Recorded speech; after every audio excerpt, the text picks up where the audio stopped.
suradus gyvūną sergantį ar sužeistą gatvėje, ar tai būtų laukinis ar naminis, nesvarbu, jis, jeigu sužeistas, savaime suprantama, kad jam skauda.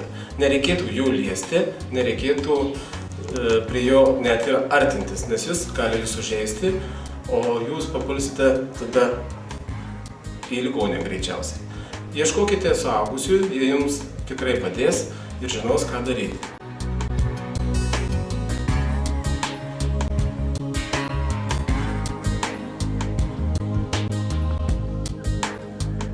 Nereikia pamiršti, kad gyvūnai valkataujantis ypač serga ir užkrečiamomis ligomis, tokiomis pačiomis, kokiomis serga ir žmonės.